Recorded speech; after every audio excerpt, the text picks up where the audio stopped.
May as well start it now. Fuck it. 10 minutes ain't kill nobody. But yes, it was not a lie. Y'all heard correctly. Don't hype me up, okay? Stop it. Stop it. Get at stop it. I'm I gotta do this, okay? This is immersion therapy. I gotta do it. I gotta throw myself in the deep end. I can't be running around skirt.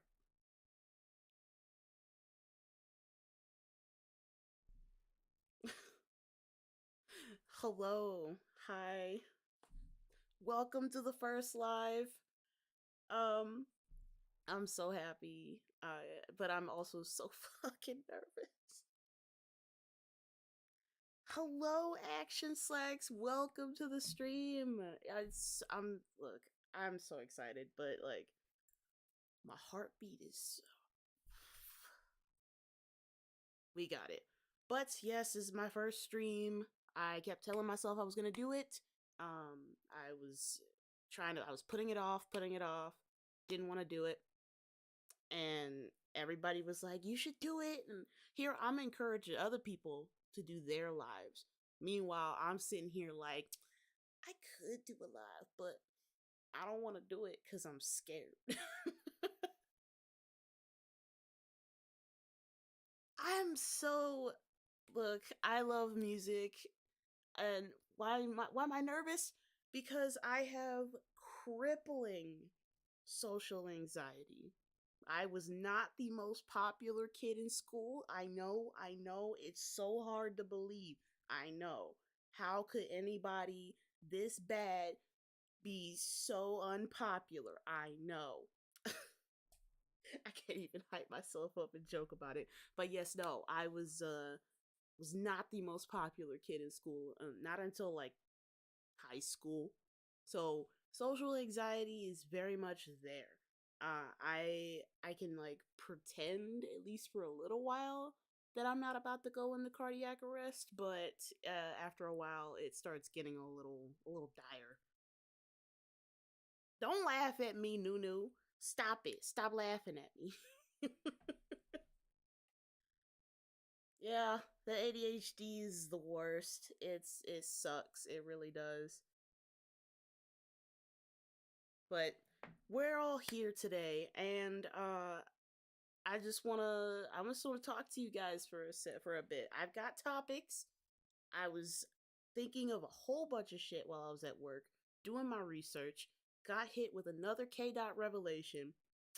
Nearly fell over at my job, and then I almost started ugly crying at work at like 5 in the morning because if anybody didn't see my last video, I reacted to the company man.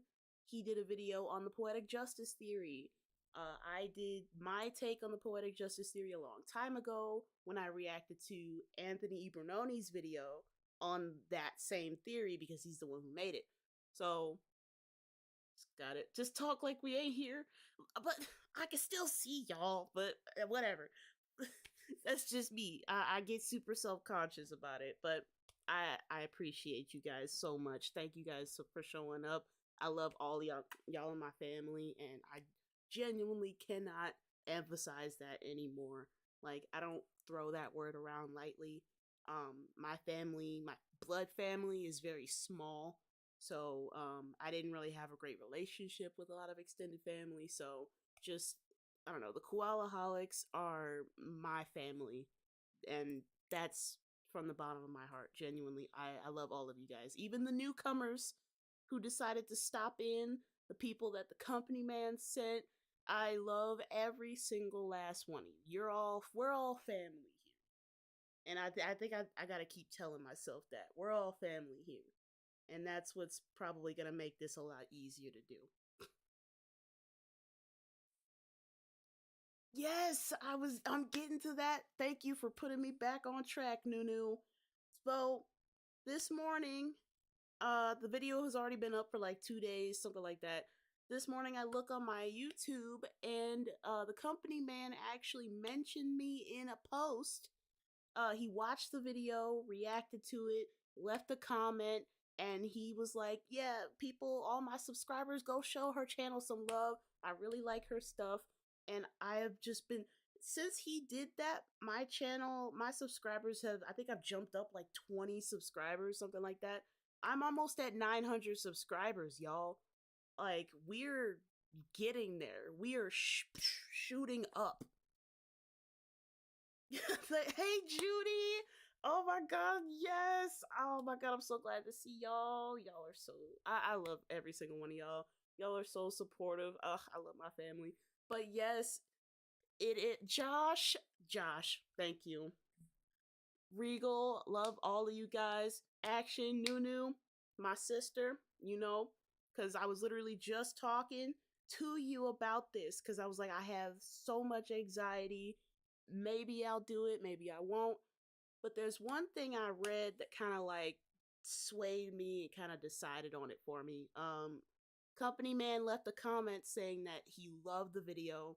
I, of course, responded, and he responded to that because I told him I had crippling social anxiety. And he was like, I have a terror of public speaking, which is why I do it as a job. And so I was sitting there like, damn, I would have never guessed that the company man had a fear of public speaking because he does it so well and he hosts these podcasts and everything. And I'm just like, damn, I really don't have an excuse. And so, immersion therapy, I had to hype myself up for it. I really did have to hype myself up. Sat here for like, I want to say almost an hour, getting all my sources and my research and shit together, making sure that everything was right with the stream. 112 more to 1,000. Yes, that is our sub goal. 1,000 subscribers. I know we can do it. Maybe we could do it before the year ends. If wishful thinking, it's just wishful thinking. But maybe we can hit 1K subs before 2026. Maybe. If not, that's fine. I mean, like, whatever, it is what it is. But like, we're literally this close. This close. Like 880 something. Yeah. Like, and it's going up even more. Every time I look at the YouTube Studio app, it just keeps going up. And it's like, me as a YouTuber who is just like getting into this, I spent most of my life watching YouTubers. So, I'm sitting here like, there's no way that, my opinion being put out there would affect somebody in some way. And then I read all these comments from people that are like, "Oh my god, I really resonate with your points, and I love your energy. I love your vibes. I love your makeup. I love your hair. You just bring such a refreshing energy." And I'm just sitting there like, "Why y'all gassing me up like this? Like, can a bitch be humble for like 2 seconds, please?" And then now of course I get fucking smacked upside the head by reality. It's like, no. Gorgeous. Oh, look, we're putting the intention out there. Yes. Oh my god, Charity, you're doing great. Company man sent me. I've been watching your videos all morning. Thank you so much. Oh my god. I love the support. Thank you for like actually diving into my videos. I do stuff that I'm passionate about. There's no faking it around here. I don't fake that shit. I don't do it for the money. I don't do it for the views. I genuinely do it for the love of the game. Music is my lifeblood. It is pulsing through my veins as we speak. I come from a very musical family. I know a lot of songs. I have an uncomfortable amount of songs that I can name after like 2 seconds of them playing. It's quite literally an autistic level of music love. The only thing that I don't really know that much is the technical side, like the theory and stuff. And that doesn't mean I can't learn. Like, YouTube is a platform where you could do everything, and so it's just this wide expanse of knowledge. that I want to contribute to in some way, shape, or form. Because I believe that knowledge should be free and accessible to everybody. But Charity, thank you so much for being here. Much love to you and the company, man. I don't know if he sees this or not, but salute to you, company, man. I genuinely appreciate it so much, man. Like, you don't know how happy you made me. I was sitting in my little barista job, literally about to like cry. I had to really step aside and just like gather myself. And I wasn't wearing makeup at the time, which was probably a good thing. And if I keep going, I'm gonna probably ruin this makeup right here. So I'm just gonna take a moment and just breathe.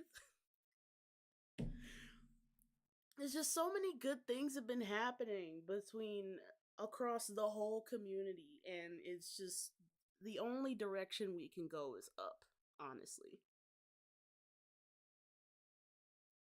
Hey, Slay Queen, my sister. I just saw your message, girl. I love you so much. Your channel's been shooting up too. Go subscribe to Slay Queen and subscribe to Nunu. Nunu Nation up in this bitch. Okay? We support our people around here. J Tom, subscribe to J Tom. Subscribe to Vibrant Numerals. We all up in here. We are a family. We support family up in here. Is hell trying to find. Don't fall off the treadmill, Vibrant. Don't fall off. You can't do that.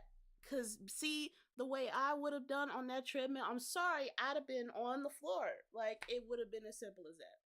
My thick ass would have been on the floor, and either these dudes would have been laughing, or they would have been secretly checking me out. There is no in between. I've been to the gym before. I've been seeing them. I see them out the corner of my eyes. They don't. They don't think I'm looking at them.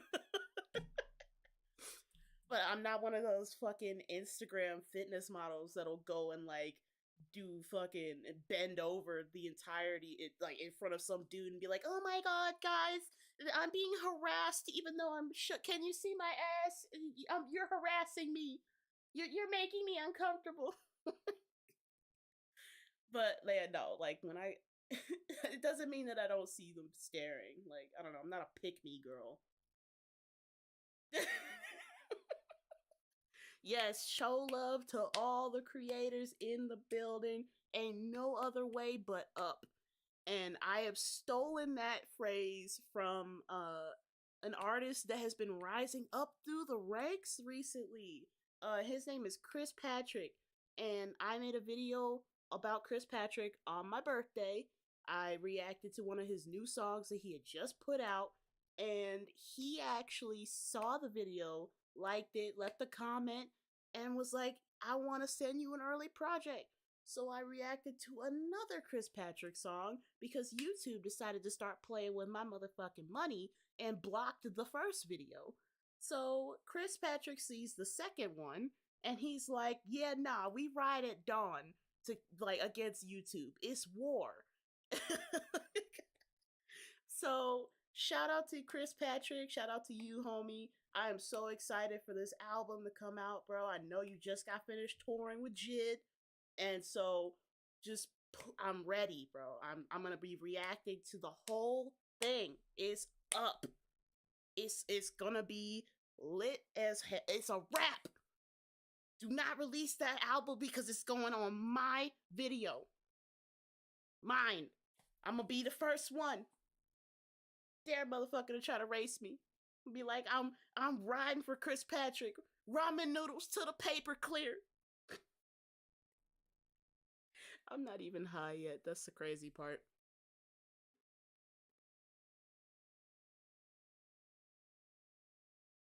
Chico in here? Yes, Chico. So good to see you, my brother. Having a tough day. Please, look, I know. I've been there. You got it, bro. We're all here. We're family. We got each other's backs at all times.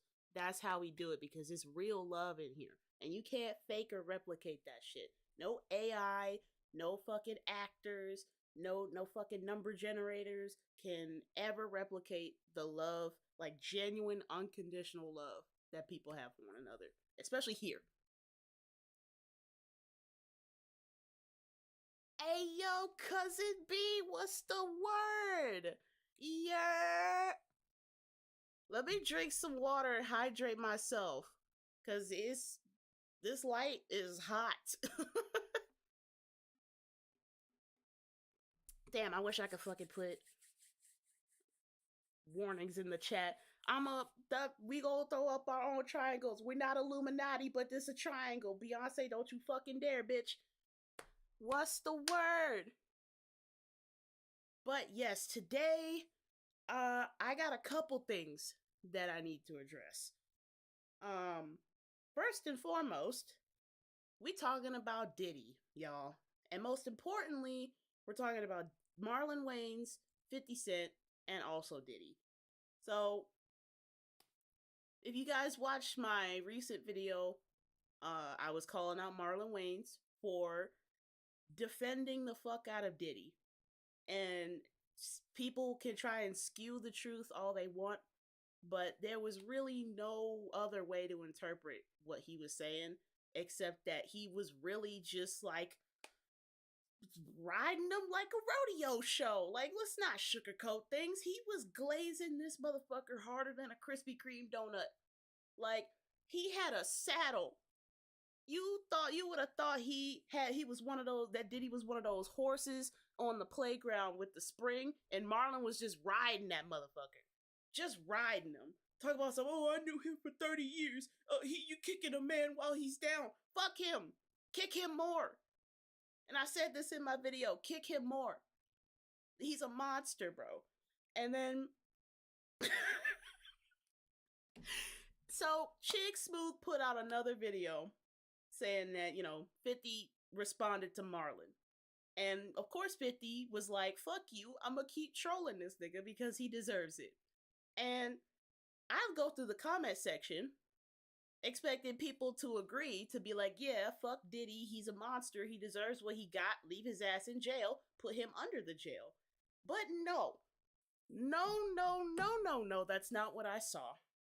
And I had to really like grab my crucifix on this one because these niggas weren't defending Diddy. Talking about some, I'm not a Diddy fan. I'm not a fan of what Diddy did, but, and in the moment I saw that but, I knew there was gonna be some shit. And it was one of two things. One, it was like, oh, 50's just mad because Diddy slept with his baby mama. And then two was like, oh, why is 50 dragging this black man down? Why is 50 always attacking black men in power? Why? And I'm just like, what the fuck does him being black have to do with the fact that he's a predator? And like, even, yes, he did sleep with 50's baby mama, but he had beef with him even before then. And the math really is not mathing. Cool with Pac, but defending Diddy is insane. Yes, Tay, it is insane. Absolutely insane. Like, I could not believe my eyes. Like, I was really watching this near to my eyes. Like, I was appalled. To say, that's the best word I could use. I was appalled. And it wasn't even like 2 or 3 or 4 comments saying this shit. It was the entire comment section, y'all.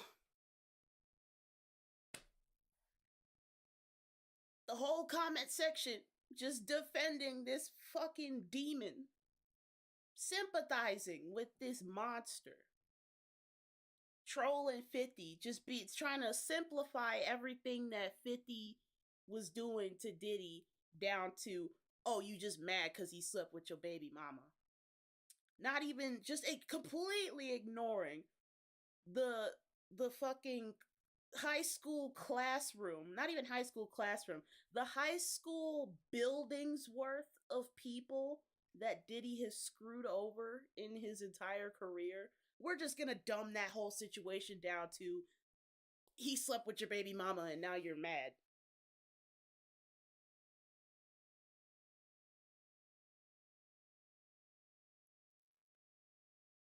Erica, welcome to the stream. Welcome to the stream, love.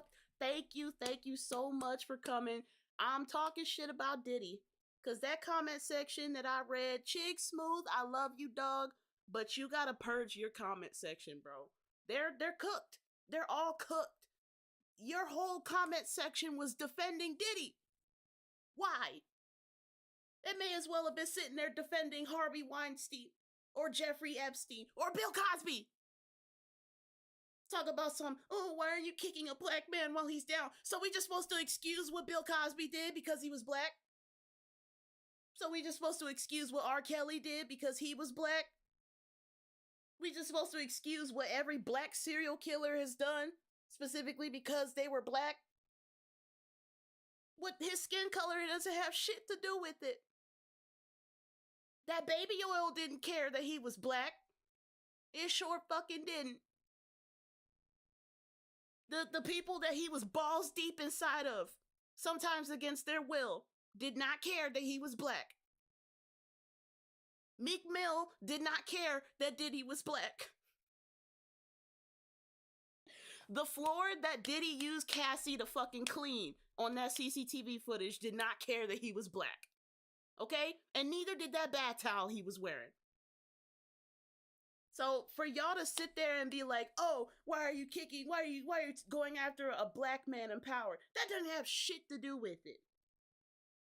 The point is not that he's black. The point is that he is a monster. And that's gonna lead me to my next point. I've been seeing a lot of this in media, in movies, TV shows, in music, in hip hop. We gotta start.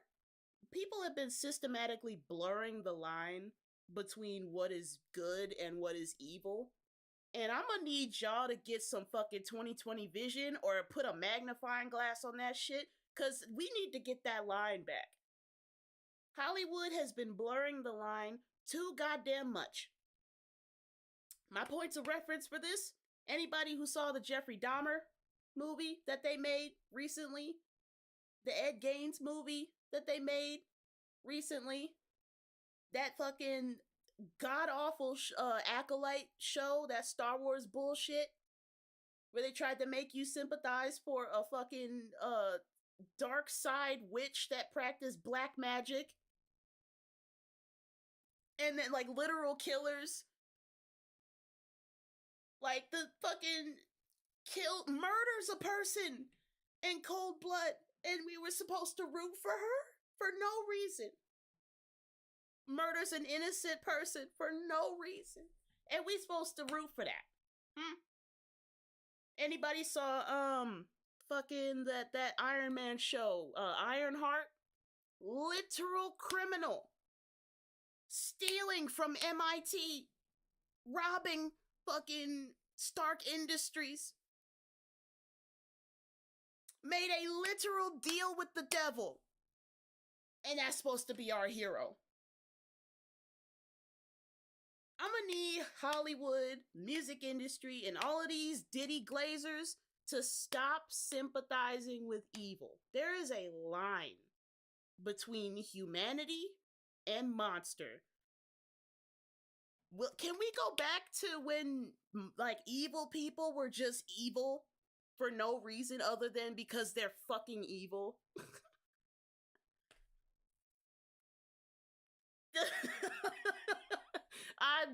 I'm so sorry. Stand-up comedy, I could never. I would be on the floor in the fetal position, just fucking shaking. I couldn't. There's just too many eyes watching me at one time. It's different because it's virtual, but you guys are technically, you all are real, but like it's a camera in the way. Like if I had a bunch of people just sitting here looking at me, I'm sorry, I would have gone into like an anaphylactic shock.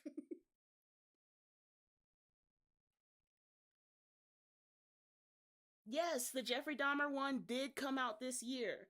And that Ed Gaines one. And literally nobody likes it because they really tried to humanize this monster. You can only be so human before you really start. That apartment, y'all, if y'all read the true crime files, if you guys went through the archives, and actually looked at the actual photos that they took. Trigger warning, this is some dark shit. And I'm not censoring myself, so just be warned. We're going into some heavy territory here.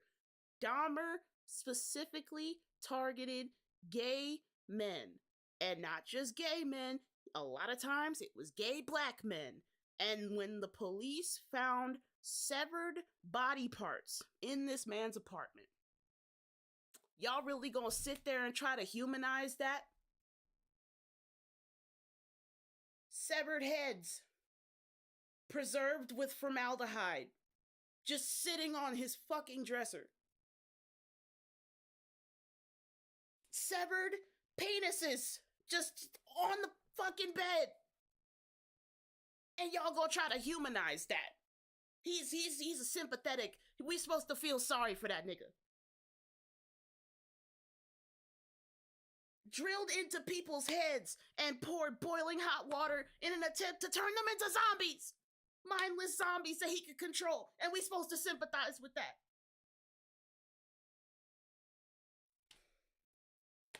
We gotta draw the line, bro. We gotta draw the line in the sand. There's good and there is evil.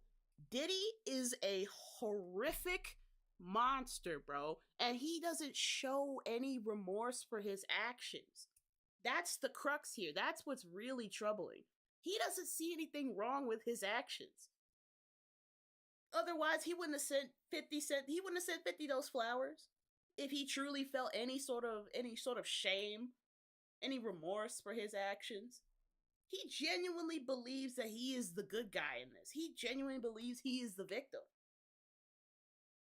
And the fact that people are riding this hard for him just really shows you the state of minds that these people dwell in.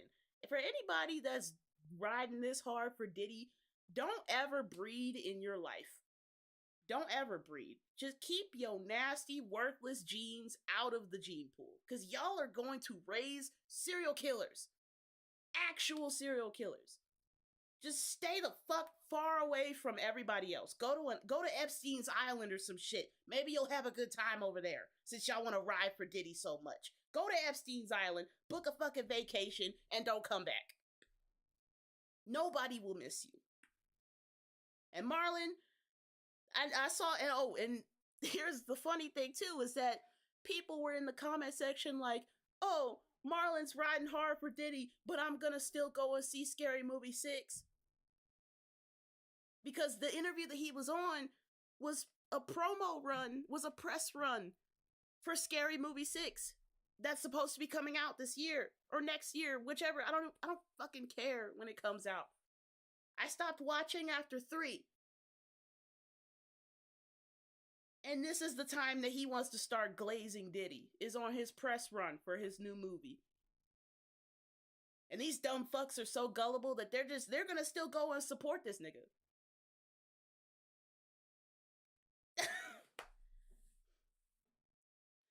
50 has been petty as hell for years. People are like, oh, why'd he go and do a whole documentary? You know, this nigga reported live on Instagram the day that Diddy's house got raided.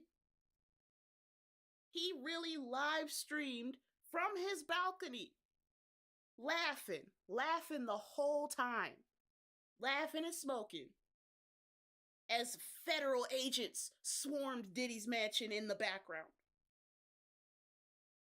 For people who are like, oh, Diddy went too, or fucking 50 went too far. No, he didn't. No, he didn't. Sadly, he did not. That he has not gone far enough, in my opinion.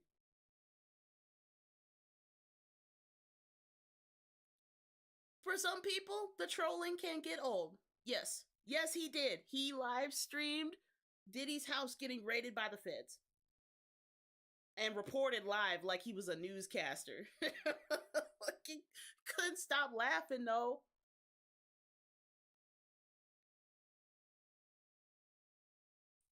He really doesn't. And I feel like it's to protect his image. He's not gonna go far enough because he has too many connections in the industry. He's got shows going on right now. He's executive producer for a lot of stuff. I believe Power is still going on. I think they're on like book 5 or 6, something like that. Because that's I mentioned that in my video. That's his show.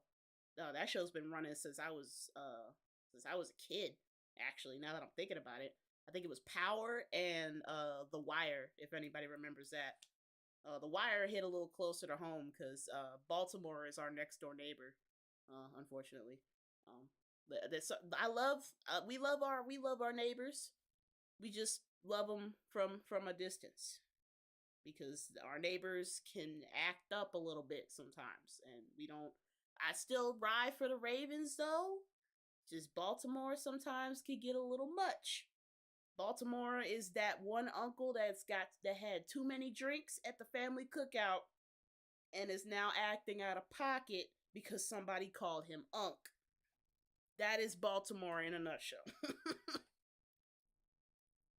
But I'm just so tired of people sympathizing for these literal monsters of human beings. And it's like he wouldn't be in jail right now if there wasn't piles and piles of evidence exposing this dude. And the nail in the coffin is that nobody else recorded this except for him. This is all footage that he had recorded of himself. Nobody was filming him illegally without his consent. He forced those photographers to record him for days, literal days, and then didn't pay them. Not one of them didn't pay them at all. Slave labor. And what, were they just gonna say no to the biggest music mogul in the industry? What were they gonna say no to Diddy and risk their careers going 6 feet under? Or them going 6 feet under? Rookies in the industry that nobody knows? Like, people don't understand, like, when you're new in the industry like that, people really threaten your life because they're like, right in this place, you're nobody. I can make you disappear like that and nobody would know. And they really use that fear as leverage to exploit and manipulate these poor people. Yes. You see why Dot be out of the way? Yes, because he wasn't involving himself in that demonic shit. Like, he purposely keeps himself out of the way because at the heart of the industry, it's all about drama and discord. And just, it's not good for the soul. It's not good for anybody. It's like people that spend too much time on Twitter. Like, what good is it really doing? Twitter is a cesspool of racists, thirsty niggas, horny niggas, and hyper political people. Just MAGAs left and right, racists left and right, hard ERs being thrown like baseballs. Like, it's a mess. Yes, hit that like button, guys. Every like counts, and all the support. I really just appreciate you guys being here. But I'm gonna wrap that topic up in a neat little bow. Monsters are monsters. Humans are humans until they cross that threshold. Anything having to do with abuse, violent abuse, I'll say, sexual abuse, and anything involving children. I'm sorry, once you cross that threshold, your human card has been revoked. You no longer have it. You don't have your black card, you don't have your human card, you don't have your human rights card. Throw you under the jail, throw away the key, don't let this nigga out. That would be like letting Harvey Weinstein out and Bill Cosby to just roam the streets, whatever the fuck they want. That would be like letting out any of the serial killers that they made documentaries about. Which they did back then, and we saw how much good that did. Like, and the police were just disgustingly lenient on that shit back then because they didn't care about black people. They didn't care about gay people. They didn't care about the sex workers and stuff. They were subhuman to them. If anything, these serial killers were doing them a favor in their eyes.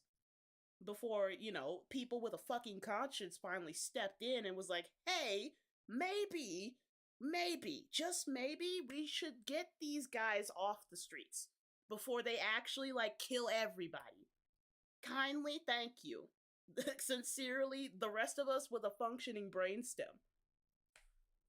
But, like, I'm sorry, man, leave him in there. He's in there for a reason. We all saw it.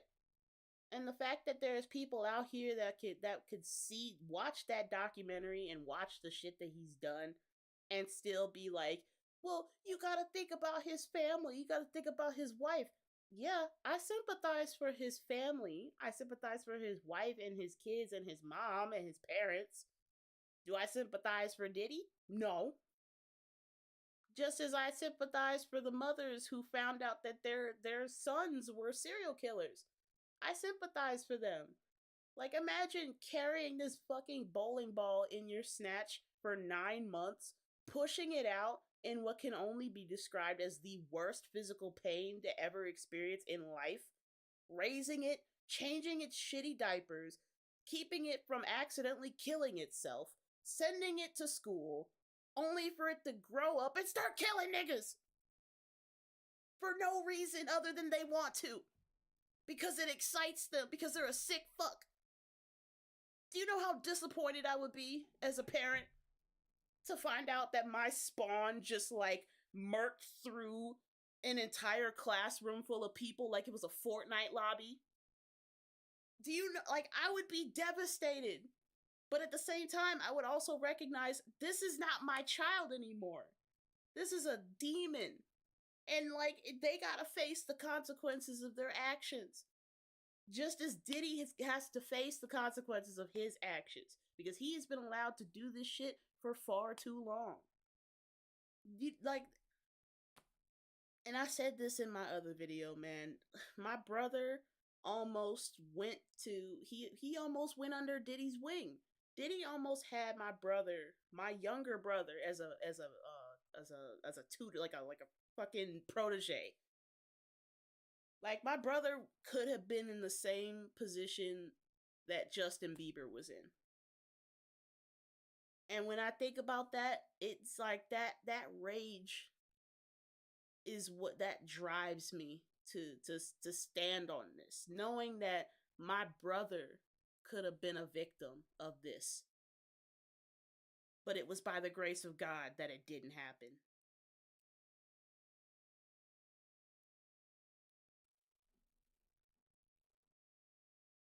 Right. Imagine there being an Ike Turner documentary. That one. And a Joe Jackson documentary. We saw how he beat Tina.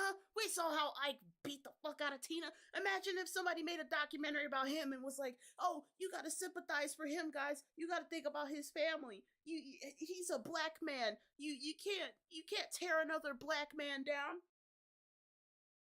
Oh, you mean how he was tearing this black woman down? Metaphorically and physically? Like, wiping the walls with this woman's face for no reason. Like, unprompted. Literally saying in interviews that he was gonna beat her ass, and everybody they laughed because they thought that nigga was joking. He wasn't. And it's only now that we look back at those interviews and we like, oh my god, he really was just like that bold about it. Like, he really was just like, I'm going to, like, actually beat your ass, like, physically, in front of all these reporters. Did not care.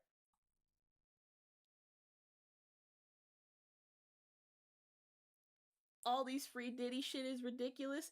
And look, okay, so I'm not reaching here.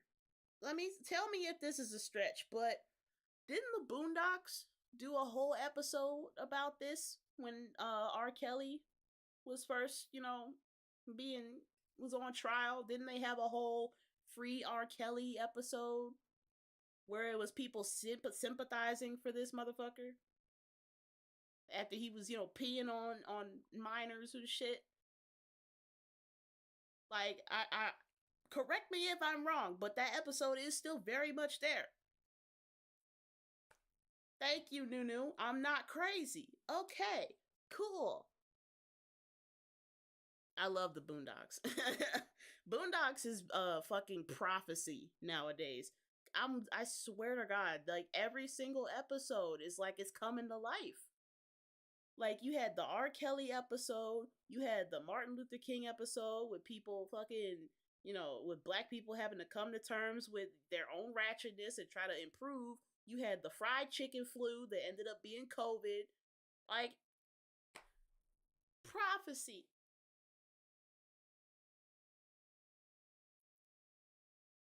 But I'm done talking about him, bro. If Marlon wants to keep riding for his baby daddy, that's fine. And I already said in my video, man, Diddy, he may as well call himself Kermit. He is Kermit the Frog. I'm not even gonna keep calling him Marlon anymore. You're Kermit now. Every time I see that nigga, I'm gonna be like, what's up, Kermit? How far is Diddy up your ass this time? Making you talk a little more now? Kermit the Frog. But we gonna move on from Kermit and his little sugar daddy. Let's talk about something that I know that all of y'all are very passionate about. Kendrick Lamar really is the boogeyman. I'll say it. But this time, I have physical evidence to back this shit up. I'm alright, Nick. I'm gonna catch you later. Okay, J Tom, thank you for popping in. Thank you so much, my guy. Ya tu sabes. I will see you next time, bro.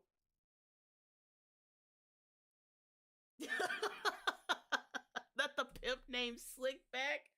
Oh my god. And that was Cat Williams too. Now that you, oh my god. Mr. A Pimp Named Slickback really just like exposed the industry. God, think about that, y'all. The industry got exposed by Mr. A Pimp Named Slickback. He recited the pimp's prayer and exposed all these niggas. Crawling out of the shadows with baby oil.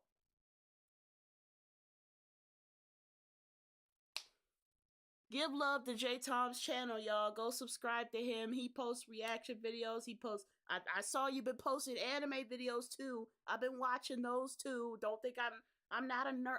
I am 1000% a nerd. Okay. I look, and I feel like every black man that I know likes anime. You really can't. You throw a stone and you hit like 20 motherfuckers that all like anime.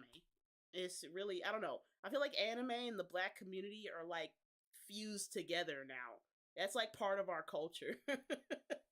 Like we grew up with Dragon Ball Z and fucking Bleach and shit, so like that shit's ingrained in our culture. We stole that shit from Japan. I'm sorry, Japan. We finessed the fuck out of you. You don't own anime anymore. That shit's black now. Then when you came out with Afro Samurai, it was official. It was it. That was a wrap. It's ours now. Yes, we love nerds. Hey, hi, Anara. Oh my god, it's so good to see you. Look, I've been here just yapping away, roasting the fuck out of Diddy, roasting the fuck out of Kermit.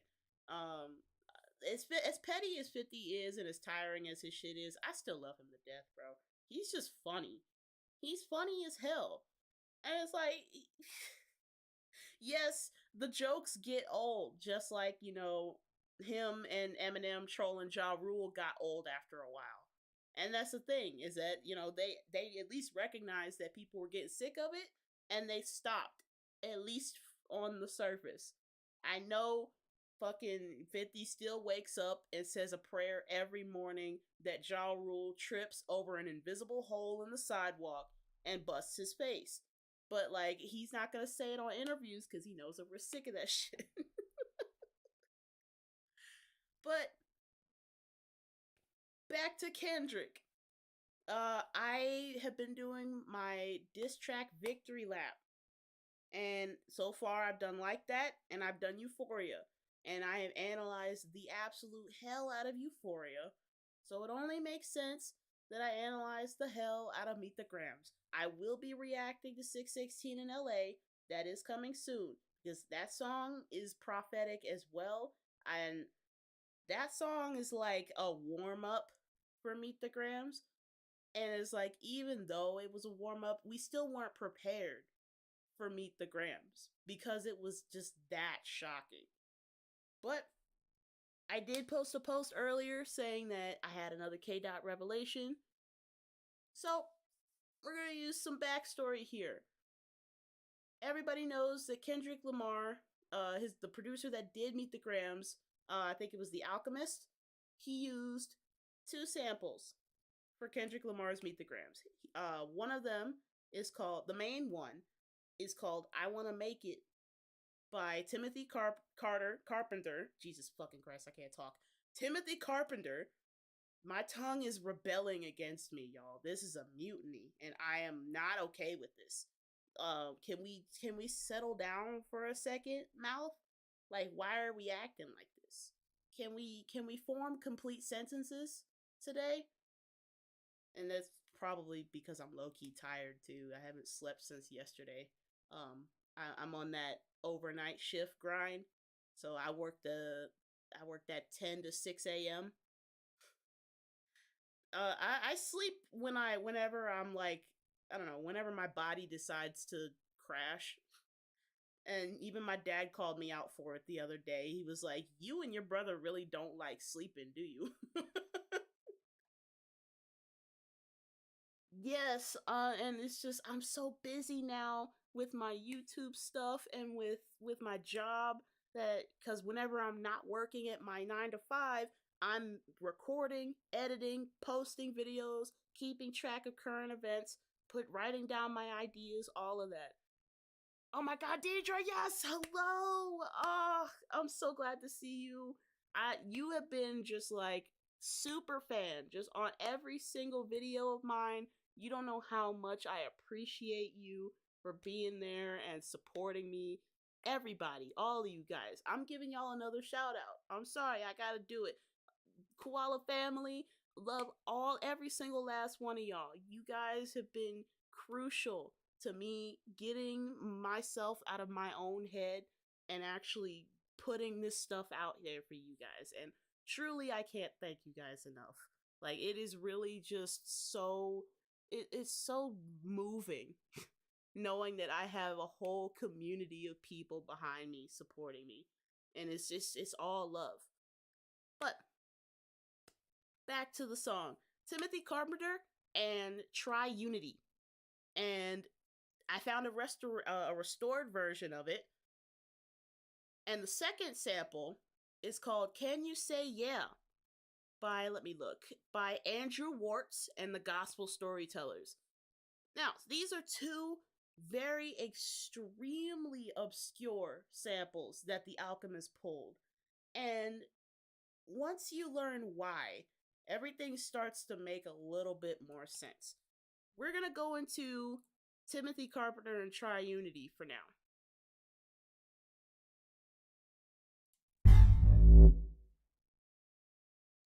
Let me make sure that my audio is actually, yeah, it's up. Okay, cool. So, this is Timothy Carpenter and Try Unities. This is the sample that they used. But of course, you know, Alchemist sped it up and put a little bit of sauce on it. But the part that I'm really interested in is this. I'm just gonna let it play because y'all really gotta understand like this song.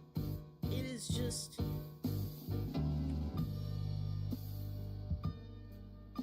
The song is ridiculous. Like, it's just how terrifying it is. Let me see if I can crank my volume up a little bit. There we go.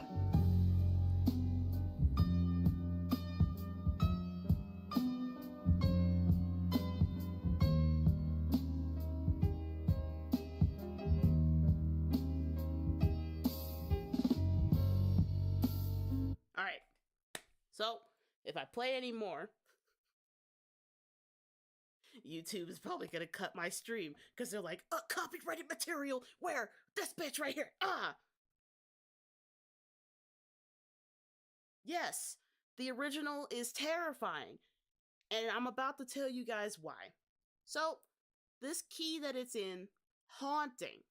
haunting. The title of the song, I Wanna Make It. Now, this song is off of a gospel album.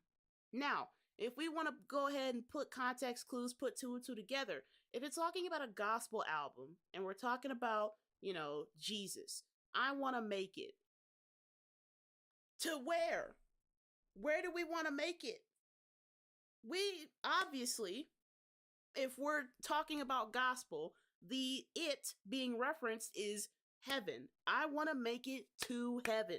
That means when I die, I want to make it to heaven. But then that begs the question, why the hell is this song so goddamn haunting? I have a theory. I think this song, the reason why it's so terrifying is because it was inspired by death. I'm going to say that again. This song was inspired by death. I Want to Make It. It's basically a song reflecting on past and present mistakes, looking towards the uncertainties of the future, looking to when you're taking those final breaths on your deathbed and your soul begins that journey from the mortal realm into the afterlife. And it's that desperate plea of, I want to make it to you, Lord. I want to make it to heaven. I don't want to end up in hell. I want my soul to be redeemed so that I can walk beside you. Now, what makes this especially hard-hitting to Drake is that the entirety of the song Meet the Grams is one giant judgment. It is a judgment song. That entire song, he is going down the list of Drake's family and issuing that judgment accordingly and he saves the best for last. And you notice he starts off very soft, very monotone, very kind of reserved when he's talking to his mom, his son, his mom, his dad, his daughter. Because yes, his daughter, I'm sorry, y'all can say what you want. That is his child. She looks just like him. She looks like him. Eternity, that is you the daddy. You the pappy. Accept it. That shows that you are your daddy's child. That is your spawn, Drake. But anyway, when he finally addresses Drake, Aubrey, he starts off with that same monotone cadence. But over time, he starts getting more and more aggressive. Now, in typical Christian lore, when you're facing your judgment, you don't know. It's basically that chance for you. It's your final chance to redeem yourself, to acknowledge the wrongs that you've committed, and to repent so that so that your soul isn't damned for eternity. Judgment Day is the judgment hour, I should say, is the final moment where every decision you make matters because you are being evaluated. And if you do not understand and really look within yourself and realize, wow, I really messed up. Let me actually acknowledge that and just lay my sins down. I am sorry. I feel sorrow for this. I am ashamed of what I did. Only then will that final judgment pass. Drake, that was his judgment. And I know Kendrick kept saying, I am not your savior, I am not your savior. But if you think about it, in the Christian Bible, the deliverer of divine punishment, when it's not God or the angels, is Lucifer. Lucifer delivers punishment to those who refuse to repent. That is why hell exists. It is for people who do not repent for their actions, and they are thereby forced to relive their past mistakes over and over and over again. That is their hell. facing the consequences of their actions over and over with no sign of stopping because they failed to really look within themselves and acknowledge that they fucked up. And if you believe in something different, you believe what you want to believe. I personally don't subscribe to the Christian religion. It's too corporatized, too structured for me. That's why I make a distinction between faith and religion. Yes, I believe in God. I have a personal relationship with God. I acknowledge that. However, a lot of these Christians out here are extremely judgmental, especially the people that don't deserve it. And a lot of times the ones that judge the harshest have the darkest skeletons lying in their closet, if you know what I mean. Yes, he may not say I'm a hip hop savior, but he damn sure moves like it. Yes, you goddamn right he moves like it. But we're gonna continue. Could I do voiceovers? And that's crazy because I spent a good portion of my life hating the sound of my own voice, especially hearing it being played back to me. It really took some conditioning to get used to hearing my own voice because it really it was so bad that it made me cringe. And it wasn't until I actually started making these videos then having to sit there and edit myself talking to me and I guess whoever would eventually watch the video that I had to get used to hearing my own voice. And after a while I was like, all right, cool, we're cool now. I used to hate hearing it, but now we have a solid relationship. That is called spiritual healing.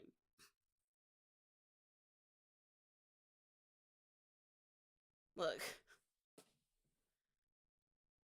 thank you. Thank you. I'm so glad that you guys are here to listen to me ramble on about this shit. Because it's something that I'm deeply passionate about and I really feel like I want to share this with you guys because I want you guys to experience this with me. It's like it's I don't know. I don't know how to really describe it. There's really no way to put it into words like the feeling of it. It's very not cathartic, but therapeutic, I guess is the word. Because it's very calming for me. The Thank you. The theories go crazy. Thank you. Yes, see, Regal, I am more spiritual than religious because, I do believe that there are multiple afterlives. I believe that, there are entities out there, there are forces out there at work. I don't believe that the entire universe was created by accident. That is just, I don't know, it's a super, very far fetched thing to assume. And I don't know, there's just too much structure in the universe. There's too much ordered chaos, I should say. And it's that balance that really resonates with me because I am a Libra. I'm October baby, right at the beginning. So balance is my thing. I am all about the balance and the order but I also don't shy away from the chaos because order and chaos need each other in order to survive. That's why creation and destruction, it is a balance. It's a never-ending cycle. And so that's why I really embrace both sides of who I am, the light and the dark. I could be happy and super joyful, but I'm not afraid to be super sentimental or super angsty or super in my feelings sometimes because you need that balance in order to function properly. Because too much of one thing throws you off, and then that's when the problems start happening as a result. Kendrick has ears. Yes, he has things to say, and by God, we are listening. But we're gonna continue. Judgment. The final verse of Meet the Grams is Drake's final judgment. That is Kendrick really looking at Drake as the boogeyman and being like, where does your soul lie? What decision will you make? This is your decision. I can't influence your decision, but I'm going to lay out your sins. You lied. You lied about this. You lied about your fucking you lied about your son. You lied about your daughter. You lied about them other kids that's out there hoping that you lied about the only artist that could offer you some help. Just you lied about your accents and your past tense. All it's perjury. And then just that haunting fucking chant in the background, the you lied. It really feels like you are sitting at the throne of God and you are being judged. That's why it fills you with such a deep-rooted fear, because it's not just Drake that's listening to this, it's us. We feel like we're being judged in real time. We feel like there's just divine beings beyond our comprehension looking at us and being like, what are you going to do?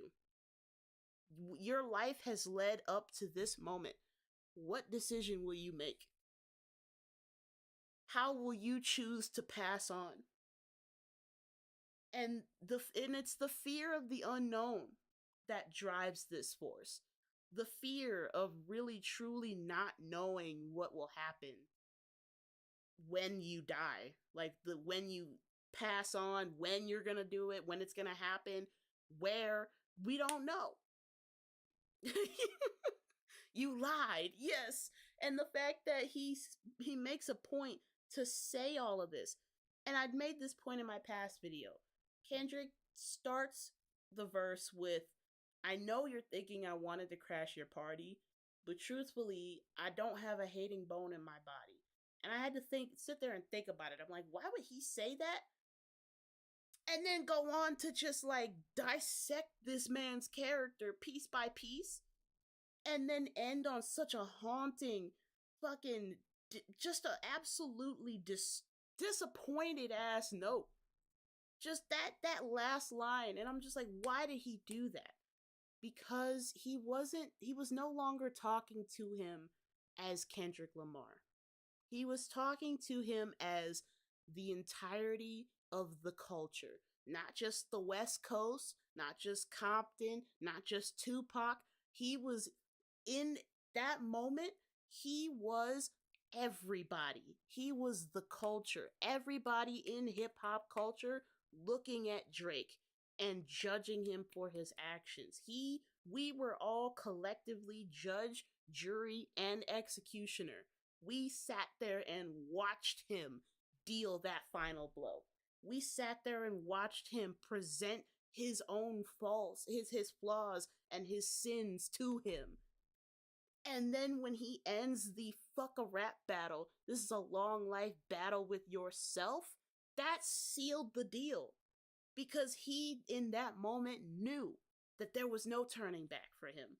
That he would never turn back. Because he did not have it within himself to show remorse for his actions. Because he was so obsessed with himself that there was no chance of redemption. He knew it. So the whole theme of the song is death, judgment. Judgment after death. Why do I keep saying death so much? Because there's a specific song that I discovered not that long ago that, whether you know what it means or not, you guys have heard this song somewhere before. And that song is called the Dies Irae. Now, what is the Dies Irae? It is the song, it is called the Day of Wrath. It translates from Latin, the Day of Wrath. It is a Gregorian chant that was sung after Jesus died on the cross. And it basically prophesizes the day of the rapture, where Jesus will return to earth, judge the world for their sins. The ones who repent for their sins will join him in heaven, and the ones who don't will be left on earth, where Revelations happens, where the apocalypse and everything starts taking place. This is in the Bible. So, the Dies Irae is a song about death. Now, I'm gonna pull this up because I know that you guys have heard this before, and I've searched it before, so you're gonna see it.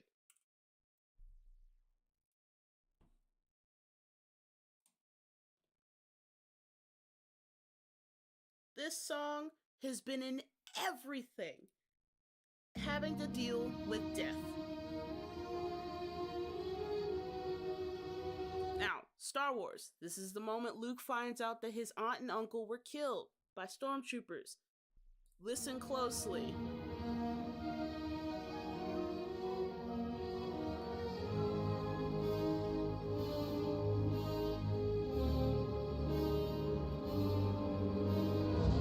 You hear that fanfare? Those are the first 4 notes of the Dies Irae.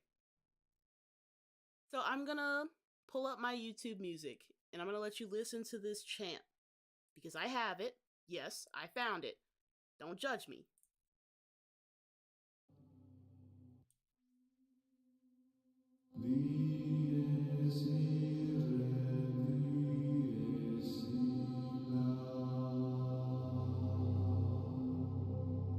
That is the most famous and most used portion of the Dies Irae, the very beginning. And it translates, I found the translation, the very first line says, "That day of wrath, that dreadful day, shall heaven and earth in ashes lay, as David and the Sibyl say." And it's just, I had no idea that this song existed, but it exists. We're gonna move on because it shows up in, believe it or not, Kill him. The Lion King. Huh? You hear those notes. The Dies Irae. That is the scene right before Mufasa dies. Every single instance where there is death, you hear the Dies Irae. Now, why is this important? Because, believe it or not, I heard it in the sample. It's in the sample. It is there in the sample. We're gonna go back.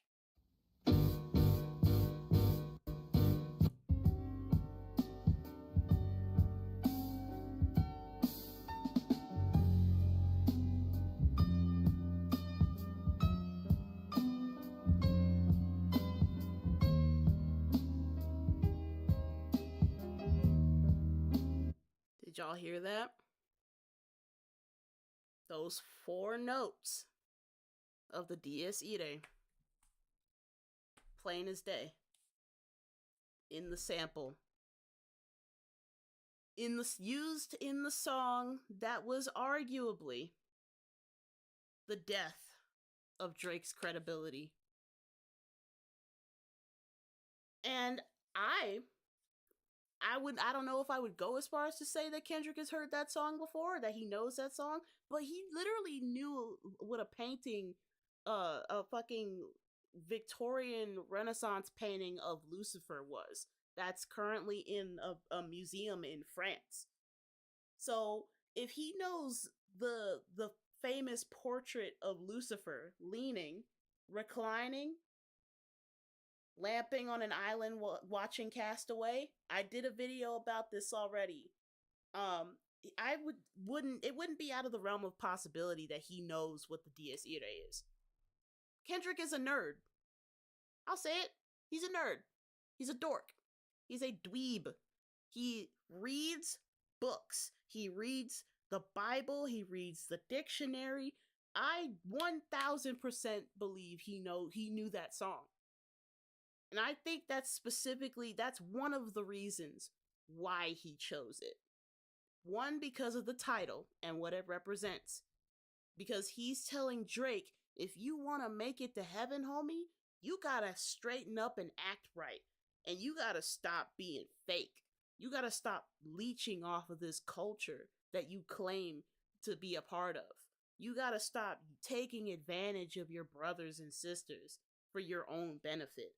You gotta stop hiding children that you sired just illegitimately. Stop lying. Stop lying about your identity. Just embrace who you are. That's all he's asking him to do, is embrace who you are.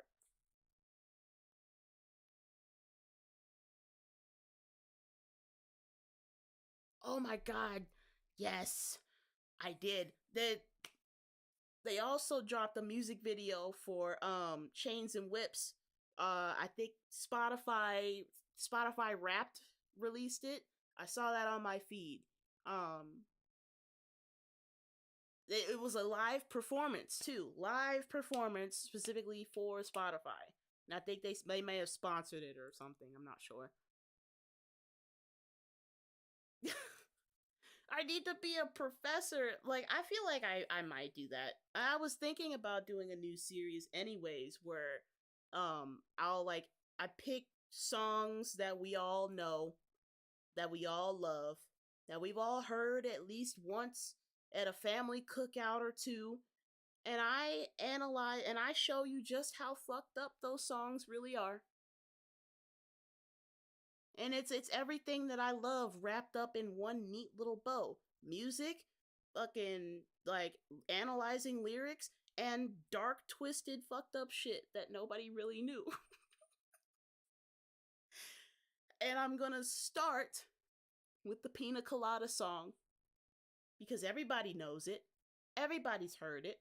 They sing the chorus, but y'all don't. A lot of people don't know what the song is really about. It's not good. It's nothing good. I mean, it's funny. It's humorous. They play it in a humorous way, but it's not. And a lot of people don't know. They're like, oh, if you like pina coladas, and I'm just sitting there like, if only you knew. If only you knew what that song was about. Even the ones that are obviously creepy, like Every Breath You Take, heinous ass song when you listen to it. Like, no, I would never. The police would be called so fast. I would have the sheriff deputy on speed dial, bro. Like, they would be at my house in record time if a man ever said whatever to me, what was in that song.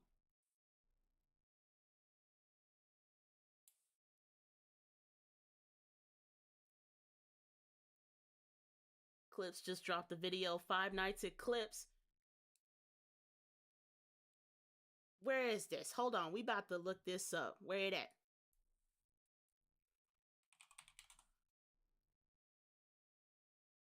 Oh, the POV? Oh, it's with Tyler the Creator. I want to see it. I want to watch it. Oh, it's with Lyrical Lemonade?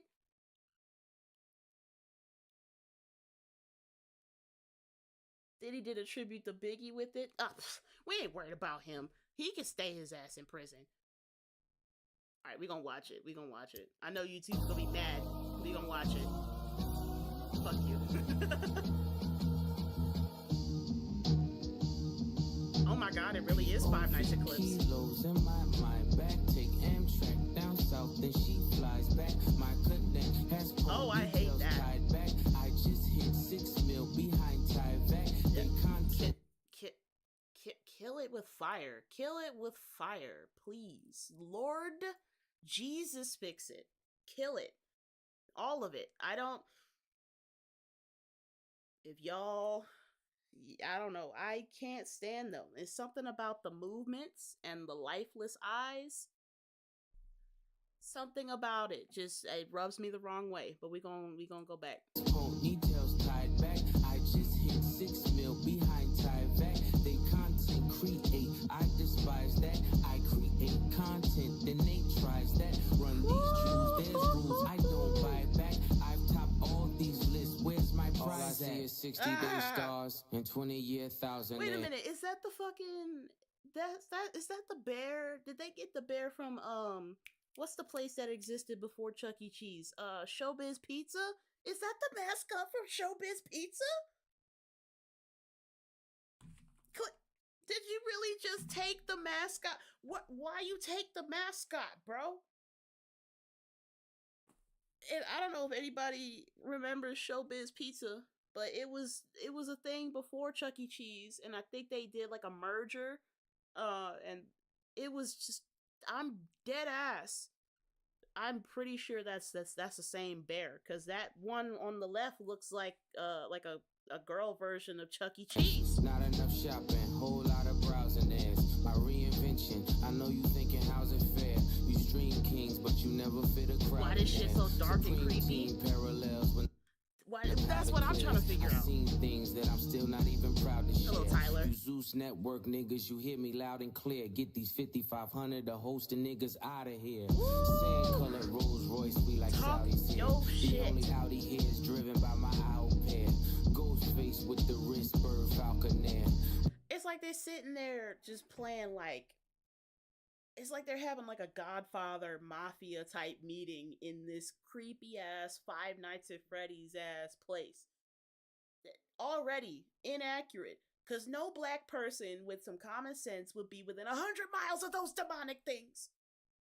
They would have gone to the nearest church, prayed, hoped that the motherfuckers weren't following them, and hoped that they didn't accidentally bring a curse back to their house. Willie Falcone, oh, I hate that. Shotgun with your ex feels like Malcolm's near. Send a hit through a text, ain't no shouting here. Bypass MIA, too much crowd in there. I spent summers with connects, love that mountain air. POV kilos in my mind back. Take Amtrak down south, then she flies back. Okay, see, that would have been cool if the animatronics were like playing on beat with the song. That would have been so fire. But like, I hate all of it. I hate it. I hate even that sun. That sun needs to be on a watch list. I'm just saying. I don't know what you did, but I know you did it. I just can't prove it yet. But I hit my mic. We gonna continue. My connect has ponytails tied back. I just hit 6 mil behind Tyvek. They content create. I despise that. I create content, then they tries that. Run these jewels, there's rules I don't buy back. I've topped all these lists. Where's my prize? Okay, call me Mr. Brella, how I weather the storm. Okay. At 43 milli, I peel off like an orange. I got deaf and blind bitches trying to see what it do. Oh my god. Deaf and blind bitches trying to see what it do? I mean, like, I'm just saying, Tyler, that shit better be in Braille. He better be able to put that shit on her in Braille, cause I mean, like, that's some superior game. I'm just saying, if you could put it down in Braille, that I'm sorry, your game is just that fire. If you could put it on her in Morse code, respect. Threaten to sue, tell your lawyer to set the fee. LaFerrari doors open up like it's therapy. That number ain't bread to me. That million is crumbs. You niggas is bums. I'm not a tough guy. I'm a flyboy and beats get you stoned. Oh, nah. I hate that. No. Stop I it. can never buy a bitch a Birkin cause she fucking me. That's the line. That's the hardest hitting line of the song. I could never buy a bitch a Birkin bag cause she fucking me. Drake! You bought all them strippers Chanel bags thinking that they was gonna give me the poussoir. Thinking they was gonna give me that pum pum. They didn't give you nothing. No time, no money, nothing. Woof. I got homes I ain't sleeping in. The options, my nigga push. Keep dirty white moving like mosh pits. They watch it. I'm like white bitches the way I pop shit. Maybe it's a diss, puppets mouthing the words and pretending to play music. That's very interesting. That might actually be. And I don't know, this type of environment is just Tyler's. That's his kind of shit. It's just dark, creepy, and weird. This is just his type of environment right here. Need God to play the lead in my biopic. The curse of the seed rolls where you become the devil or the tap dancing Negro. I came to terms that I'ma probably outgrow my hero. Come get with me. Visual storytelling here. Notice how when Tyler said that will you be the tap dancing Negro, he hit that little Michael Jackson foot shuffle with the shoes, with the platform and the socks. With the loafers and the high waters on the table. That was some smooth ass symbolism there. Okay. All right. And you gonna go closer to the damn thing. Then she flies back. My connect has ponytails tied back. I just hit 6 mil behind tied back. They content create. I despise that. I create. Hold on. My eyes just caught something and I don't like it. Do y'all see this head poking out of the stump right here? I'm gonna move my I'm gonna move my shit out the way. Do y'all see that? This right here. Do you see that shit? That little head poking right out of the stump. I hate that. I hate everything about it. I see my ass. I didn't know that was a gopher. I thought that was just a severed head sitting on a stump. I was about to be like, I knew these bitches were demonic, but no, I am wrong. So let's continue. They content create. I despise that. I create content, then they tries that. Run these jewels, there's rules. I don't buy back. I've topped all these lists. Where's my prize at? If they had to weigh the get him, Malice, get him. I mix it like my homes, then I tell them go deep. The rag top drop, playing hide and go seek. The Bentley leather match the pipe, and that's the motif. Oh, now they ain't got the skin on them. Oh, it's the Terminator. Oh my God, they don't got the skin on them anymore, y'all. It's the Terminator. Five Nights. It really is Five Nights at Freddy's. Five Nights at Clips. Oh my God, I hate that. I hate it. Kill it with fire. I'm watching new niggas rap just to OD. If I didn't give you both sides, I wouldn't be me. I was the only one to walk away and really be free. As far as I'm concerned, you better preach it. You better preach it.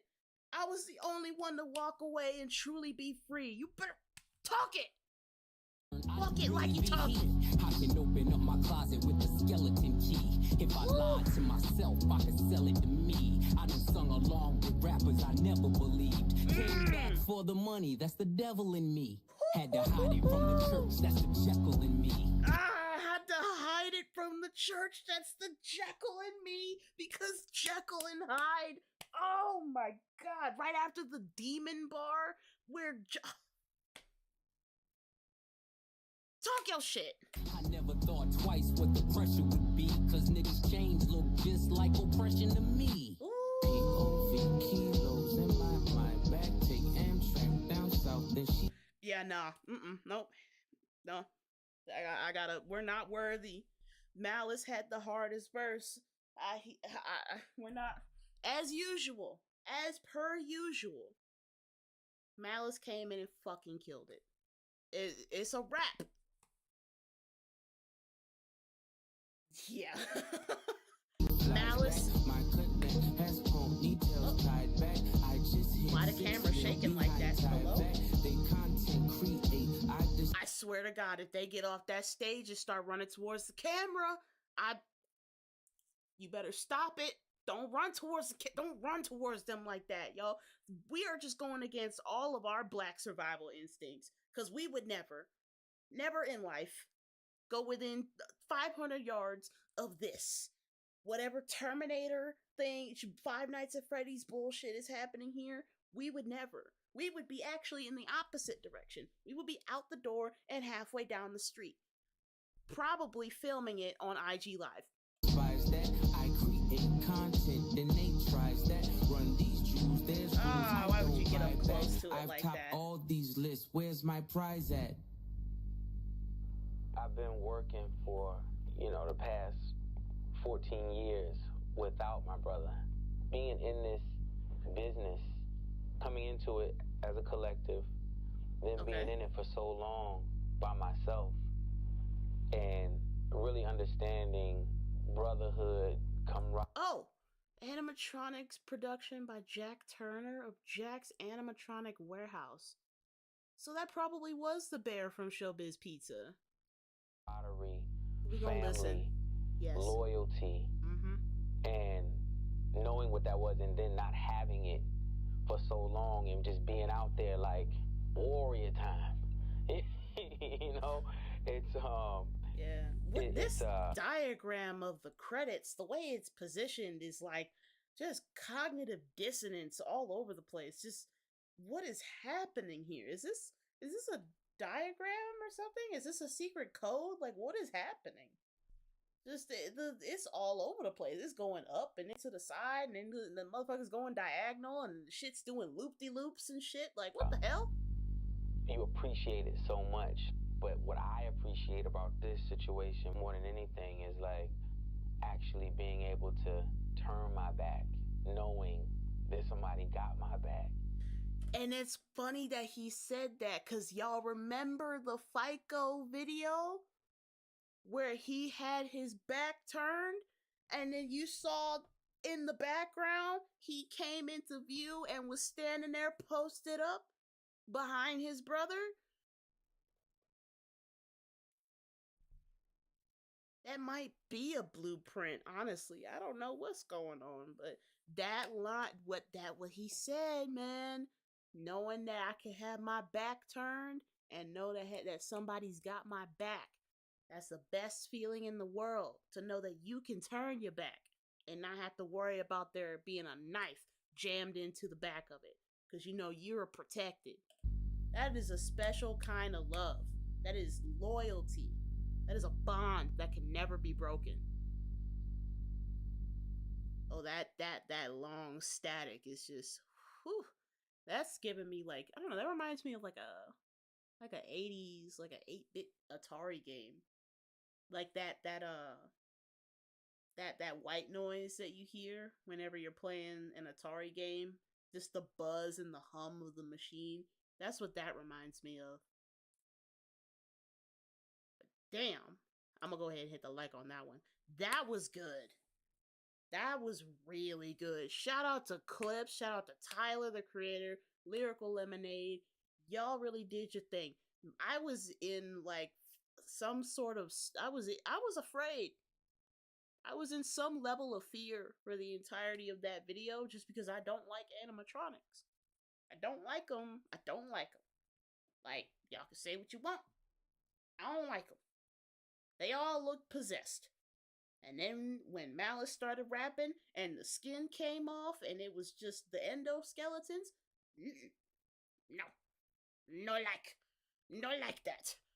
And then when I know that was Tyler's bitch ass with the camera, fucking walking up to the shit all like, oh, fucking found footage, and I'm just like, stop it. My fight or flight senses are kicking in, and right now flight is winning. Like. Oh, but look, I was so prepared for one of those animatronics to go rogue and try to attack the camera. But that was a good video. Hello, Vibrant, welcome back. Yes, I've been live for a while now. We just finished watching POV, the official music video. It was released an hour ago. By Clips, Tyler, and Push. And Lyrical Lemonade. It was great, fantastic. The animatronics freaked me the hell out. Hated that. Hate that shit. Cannot. I could do without it.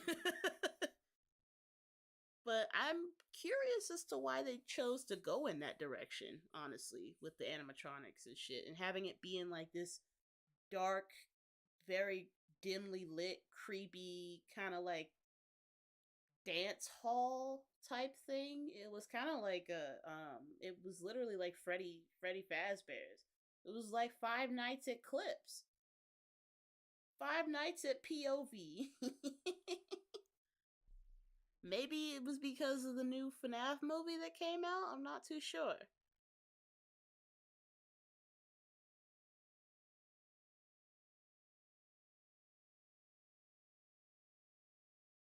Okay, so it is the bear from Showbiz Pizza. Okay.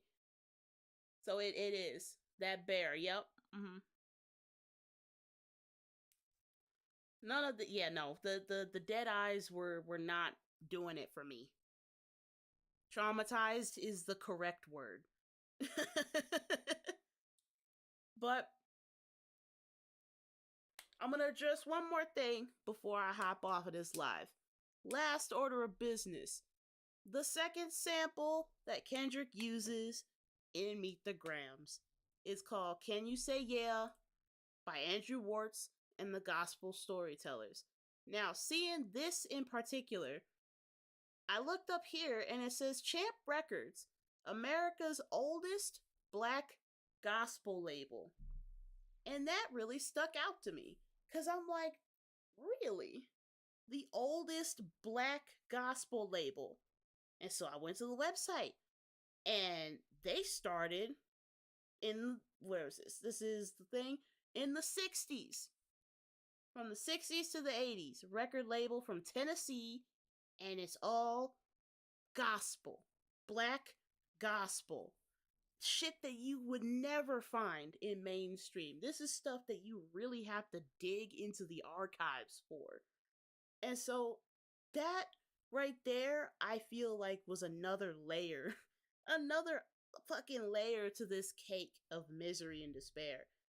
Kendrick is basically like, I am so deep within black culture that I am pulling out stuff that my grandparents grew up on. Gospel that that our black grandparents grew up on, that our grandparents' parents grew up on.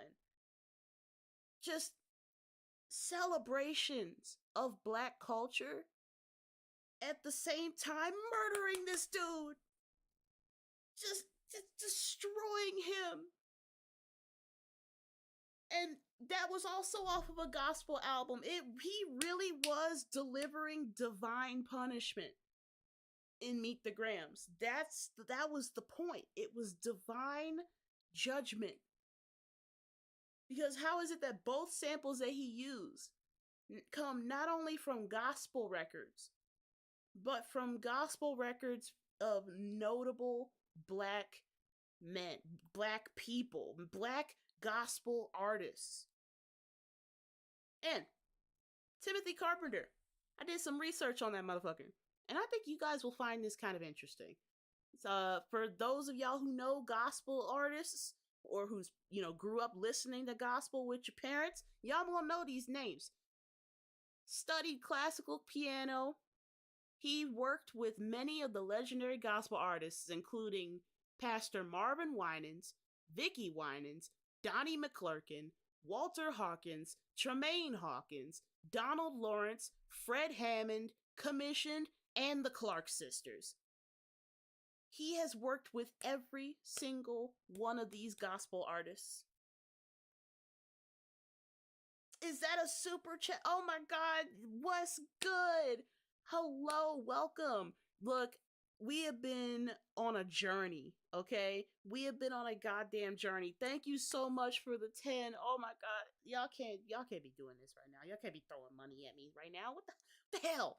Stop it. It's my first live. I already said that I was low-key terrified of doing this shit in the first place, and y'all just gonna be throwing dollar bills at me.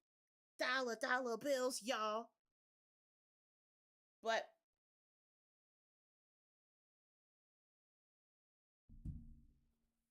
he appears on a Grammy-winning album by Tremaine Hawkins. Worked with the Mount Calvary Concert Choir, Bishop Norman Wagner.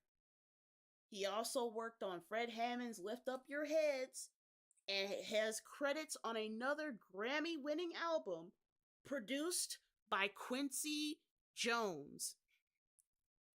Now, for those of you, I think we all know who the hell Quincy Jones is. He is probably the grandfather of black, the godfather of Motown.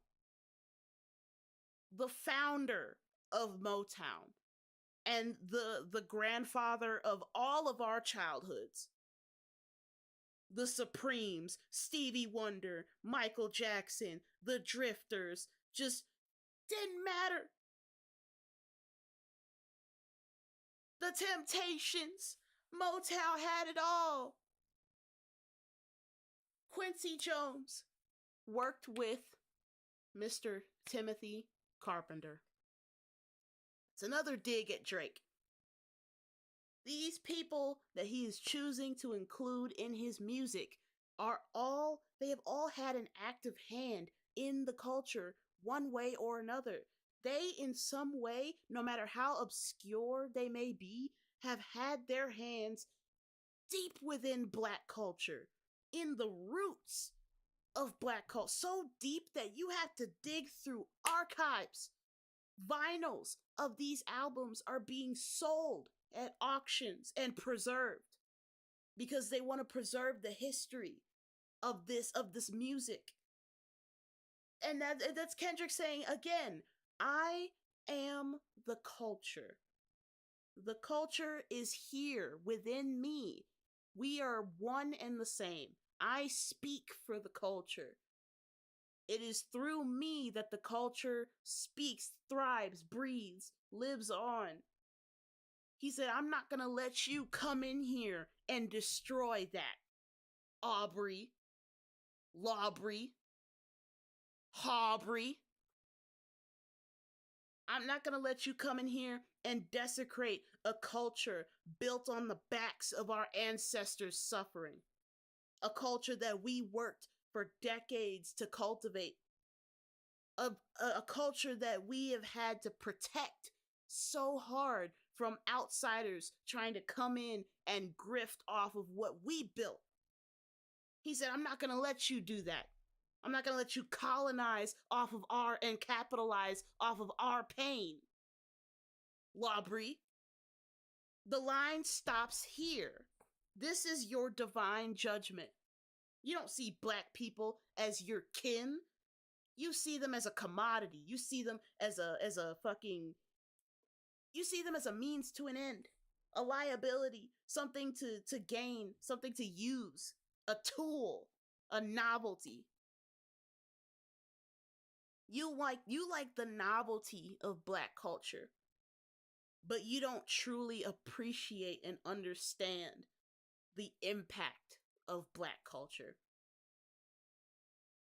You want the swagger, you want the fame, you want the N-word pass, you want the slang, you want the gold and the clothes and the cars, but you don't want the pain that we endured to get here. To be able to sport these cars and these watches and to be able to use this slang. You know why black people say the N-word so much? It's because we, in doing that, systematically took all power out of that word that the white people used to hurl at us so casually. We destroyed their only means of dehumanizing us by taking that word for ourselves. There is no longer any power in that word. In fact, we filled it with a new power. It is our power now. We took that shit from the white people. We say, give us that shit. It's our word now. You can't say it anymore. We can say it, but you can't. And it's not because we're hypocrites. People will take insults and flip them on its head to take the power out of the word, to lessen the sting of it, to take out any sort of negative relevance that it carries in order to empower themselves. For example, if somebody calls me a bitch, in normal situations, that would be pretty hurtful. But I call myself a bitch more than anybody on this planet. And so when I hear somebody else call me a bitch and there's malice behind it, I don't care. Because the power that word has is no longer there. So the word is empty. It holds no meaning behind it. So if a white person calls us the N-word, yes, it'll piss us off because it is still a slur, but we changed it to where it's no longer, we took the hatred out of that word and we made it a term of endearment. And we gatekept it. Hell yeah, we gatekept it. Because a word that was used to dehumanize and slander us for so long was now being championed, worn as a badge. It's like, you want to call us niggas so much? Fine. We niggas now. But you can't say that shit anymore. You know why? Because it's our word now, bitch.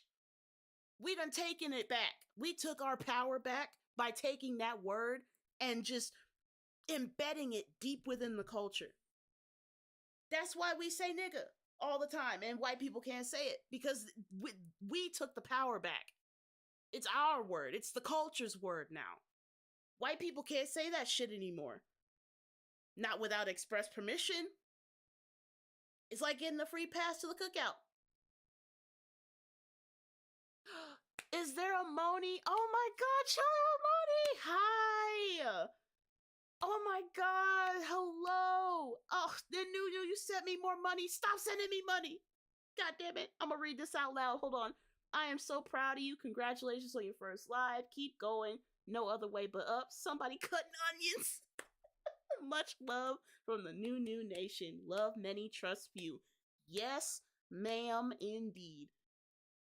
Oh my god, thank you so much for showing up, Moni. Thank you so much for the support, my sister. I was going on a little bit of a tangent. I'm sorry. I get passionate about this stuff. I'm very impassioned when it comes to Black culture. And so, to wrap it up in a nice, neat little bow, we have come such a long way. Culture-wise, music-wise, socially, we have evolved. And honestly, we kind of fell off a little bit. I'm not gonna lie. I'm not gonna sugarcoat it. We kind of fell off a little bit. But it's people like Kendrick, and it's people like Push and Malice, and all these other artists out here that have something to say that is helping us pick ourselves back up and get back to where we were before. We need to go back to being billionaires again. Madam C.J. Walker, Frederick Douglass, astronauts. We were in space. We were fucking neuroscientists. We were inventing computers. We were inventing railroads. We were doing everything. And I said this in a past video. White people had to catch up to us. We were making so many strides. They were catching up to us. We need to get back to that. And we are. We are.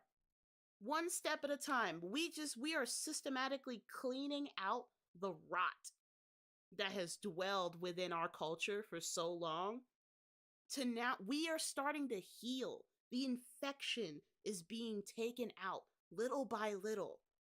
And little by little, the culture is beginning to heal. And it's a beautiful thing to see. It's like a tree that was rotted at the roots, but now the rot is gone, and you start seeing those first instances of new life springing from it. New trees, flowers, little tiny trees starting to grow from those roots. It's a beautiful thing to see, and I'm here for it. And I'm gonna be watching every step of the way, so that whenever I have my kids and my grandkids, I can tell them the story of how hip hop changed the culture forever, and how we were there to witness it happen in real time, and how Martin Luther King's dream was finally realized. But I'm gonna end the live here, y'all. You guys have been absolutely amazing. I can't thank you guys enough for the support. I genuinely cannot thank you guys enough. And Moni, cousin, I'm so happy that you came in here. Thank you so much for subscribing to the channel. Thank you for showing up in the live. I really appreciate it. I had a bunch of people from the company, man. For those that are still in here, I think Erica and where's my other homegirl? I can't remember. Oh, there you are. I saw it for a second. Damn it, I lost it. I am upset. But all of my people that came in from the company, man, thank you so much. Thank you to the company, man, as well, for sending so many good, supporting, loving people. I genuinely appreciate it, man. None of this would be possible without you guys. Honestly, like, I can't even sit here and big myself up, because it's people like you guys that really motivate me to actually get on camera and do this shit. Because I get in my own head a lot. I'll admit it. It happens. I start doubting myself, and I start getting to that point where I'm like, damn, is it even worth it? Like, is anybody gonna watch? Is anybody really gonna care? Is anybody watching, paying attention? But I tell people this all the time. It's right at the point, it doesn't matter what you believe in.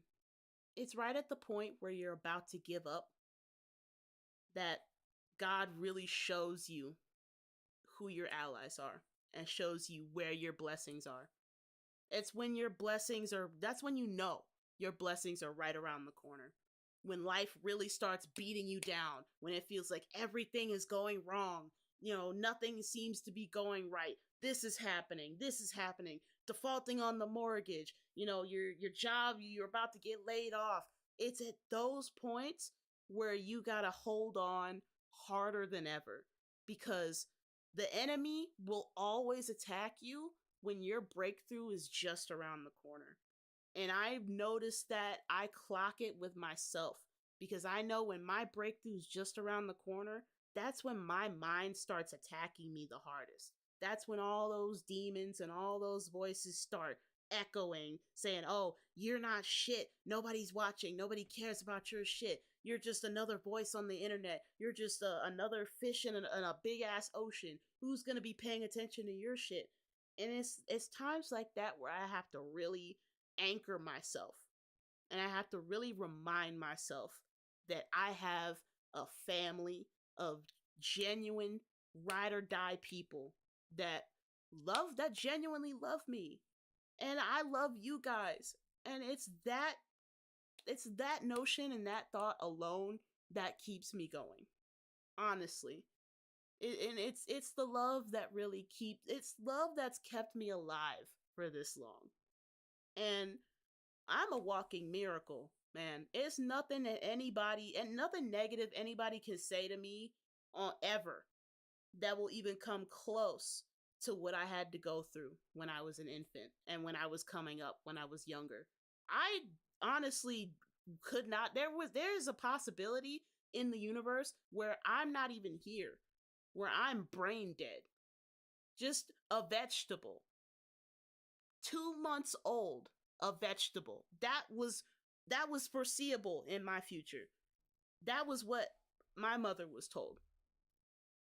I only had a 5% chance of being functionally normal for the rest of my life. 5%. 5% chance. And out of that 5%, only 1% survive and don't have to take the medicine for the rest of their life. And that's why I have no choice. I can only give God the glory, because I slipped by on a 1% margin. 1% is what separates me being here and me not being here. So if that doesn't show you that there are forces at work here in the universe, and you serve a much greater purpose in this world, I don't know what is. Yes, I testified. That's my testimony today. Since we talking about church, that's my testimony, y'all. I am a walking miracle.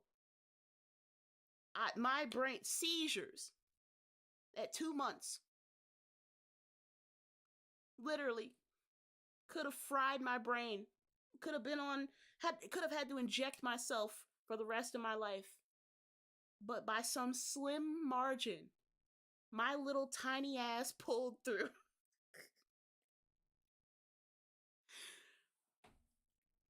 And yes, I went through puberty early.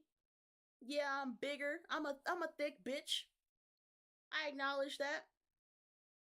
But when your only other option was death, suddenly being a thick bitch ain't so bad. It's not. It's really not.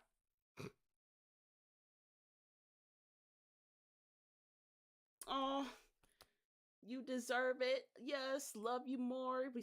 Amen. Amen. Yes. Welcome back, J. Tom. I just finished testifying, man. If you want to see it, you're probably gonna have to look at the live at the replay. But I just told everybody, man, that I slipped by on a 1% margin between me being here today and me being with the Lord. That's all it took, was 1%. That was the margin of error. 1%. And here I am today. No medicine. Perfectly healthy. I'm not impaired. I don't have any sort of, degenerative disease. I don't have any mental disorders. No cerebral palsy, no Tourette's, nothing, no seizures. I can sit and play video games in the dark, practically Frenching the TV screen. No seizures. And it's just, I really look at where I came from. And I just, it was the love that kept me through. The love of the people in my life that never gave up on me. Even to this day, you guys did not give up on me.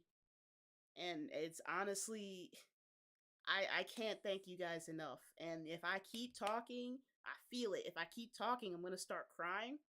And I'm really not trying to sit here and cry on camera. Cause but it's it's genuine. I really can't fake this.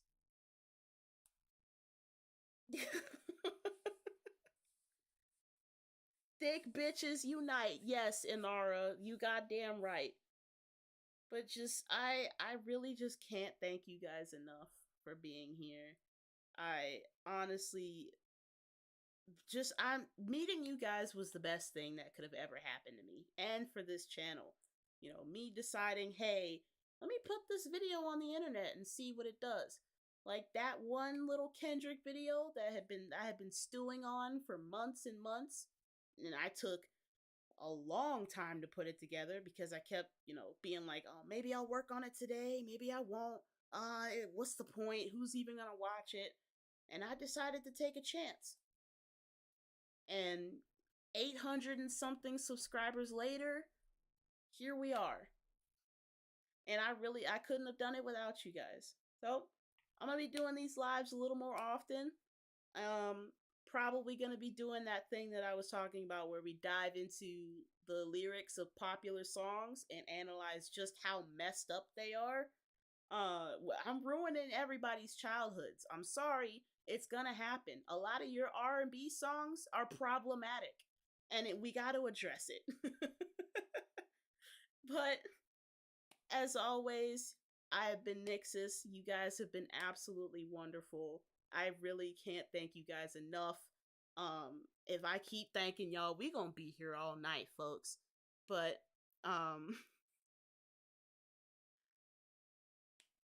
look at God. That's right, Regal. Won't he do it? Won't he do it? But as always, I have been Nixus, and I will catch y'all in the next live. I might go live again tomorrow. I'm off for the next 3 days, so I got a lot of free time on my hands. That's a lot of time to really start working and putting in that grind to cultivate my channel. So, I'll let you guys know ahead of time. Definitely. I'm not going to spring it on you like I did today. Literally the only person I told was Nunu. Because she was the one who was telling me to go live. So, I love every single one of you. And I will catch y'all later. See ya.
at? Call me Mr. Brella, how I weather the storm. At 43 milli, I peel off like an orange. I got deaf and blind bitches trying to see what it do. Little feature niggas threatening to sue. Tell your lawyer to set the fee. LaFerrari doors open up like it's therapy. That number ain't bread to me. That million is crumbs. You niggas is bums. I'm not a tough guy. I'm a fly boy. Them beats get you stung. Oh, nah. Yeah, they will bust for me. Tricky niggas puzzle me. I could never buy a bitch a Birkin cause she fucking me. I got homes I ain't sleeping in. The options my nigga push. Keep dirty white moving like mosh pits. They watching. I'm like white bitches the way I pop shit. I need God to play the lead in my biopic. The curse of the zeros when you become the devil or the tap dancing Negro. I came to terms that I'ma probably outgrow my hero. Come get with me. POV kilos in my mind. Back take Amtrak down south, then she flies back. My cousin has ponytails tied back. I just hit 6 mil behind Tyvek. They content create, I despise that. I create content, then they tries that. Run these jewels, there's rules I don't buy back. I've topped all these lists, where's my prize at? If they had to weigh the operation, call it obese. I mix it like my homes, then I tell them go deep. The rag top drop, playing hide and go seek. The Bentley leather match the pipe and that's the motif. Just to think I built a rap career off an OZ. I'm watching new niggas rap just to OD. If I didn't give you both sides, I wouldn't be me. I was the only one to walk away and really be free. As far as I'm concerned, I do really be he. I can open up my closet with the skeleton key. If I lied to myself, I could sell it to me. I done sung along with rappers I never believed. Came back for the money, that's the devil in me. Had to hide it from the church, that's the Jekyll in me. I never thought twice what the pressure would be. Cause niggas' chains look just like oppression to me. POV kilos in my mind. Back take Amtrak down south, then she flies back. My cousin has ponytails tied back. I just hit 6 mil behind Tyvek. They content create, I despise that. I create content, then they tries that. Run these jewels, there's rules I don't buy back. I've topped all these lists, where's my prize at? I've been working for, the past